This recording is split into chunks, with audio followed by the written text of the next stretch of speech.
Hey everybody, sun's finally out here in Southern California.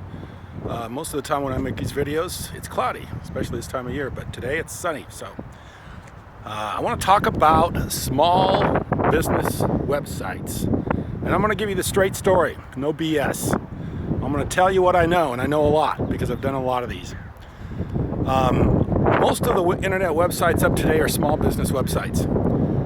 And they fall into a couple categories. There are a lot of companies out there that were pre-internet, and I'll use the Yellow Book as one example. And nothing against the Yellow Book, because it certainly has its place. And I've talked to a lot of people that have Yellow Book websites, and they're very happy with them. And I can understand why. But this is what happens. I got a small business and I need a website. And as of today, most small businesses do have websites. Not very good websites, but they have websites. In fact, I see very few small businesses that are really utilizing the web. But the fact that they got a website is a positive sign. If you don't have a website, if you haven't come to the conclusion that you need a website, you know, there's not much hope for you, because obviously internet is the way to go. So this is what it is. You take the Yellow Book. The Yellow Book was pre-internet, and they established themselves as a major directory with literally, thousands and thousands and thousands and thousands, tens of thousands and hundreds of thousands of clients. So they realized when the internet came along that they're going to have to transition to the internet because so many people, need to have a website.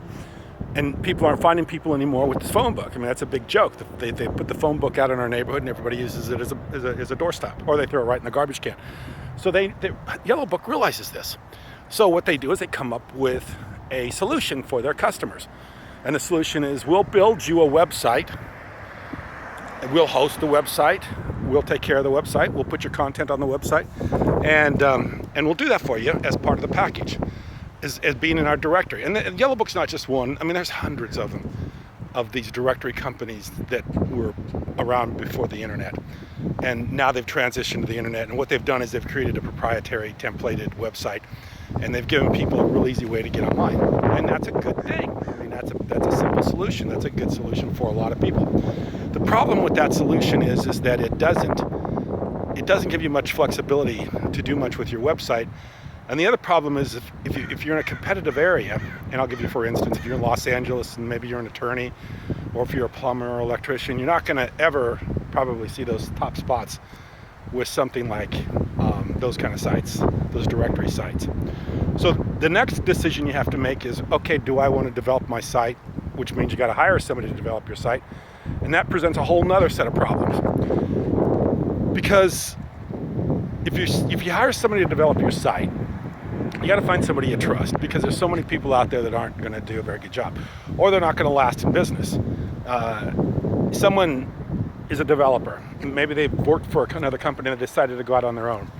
So they start developing websites, they get a few customers, and they develop someone's website, and then they need more customers in order to stay in business. Well, they find out real quickly that just doing the work and not having a sales force to help find work for you, you got a business pretty quickly. So they drop the ball, and the website goes, nobody works on it anymore, nobody does anything anymore, and it just falls apart. And the way you know these companies is usually if you go to somebody's website, at the bottom there'll be a link to the person that built the website. And I'm giving an example, I can't even think of any of the names right now, but maybe All Pro Web Design, and it'll be at the bottom. Well, if you go to their site and you look at how many people or how many Alexia links are to their site, you can usually see probably how many clients they had. And there's a lot of companies like that, or a lot of small businesses like that just had a few clients, and they're you can see that they didn't do much business. And by the way, I don't do that. I don't link to my clients' websites, because I think that's kind of unprofessional, even though I know it's a good idea and it probably would pay to do that, but I don't do that. So I could tell real quickly how many websites people have built. The other alternative is maybe to use a foreign developer. And that's a good question, because there's a lot of foreign developers out there, maybe from other parts of the world, a lot of them from India, that could develop a website for you. But here again, you're going to get into a problem with, can I trust them? Or a lot of times with those kind of developers, if I only have one website, are they going to be able to pay much attention to that website? and they're able to do much with that website where they're looking for volume business. They're looking for more than just one or two websites. I mean, they're looking for you to do business over and over and over with them. So sometimes that's a little bit of a difficult situation. So you got all this stuff going on. You know, you got to decide whether you want to just hire a company that's going to put together a really quick site for you that doesn't really have much behind it, or, you know, doesn't really place well in the search engines. Or do I want to hire someone that's going to work on a site, and how do I find out if somebody's going to, you know, not take advantage of me, or find somebody that, you know, when I'm completely absorbed with my business, how do I know what they're doing and what they're doing is correct, or doing anything like that? So there's just a lot of things you got to think about before you decide one of these things.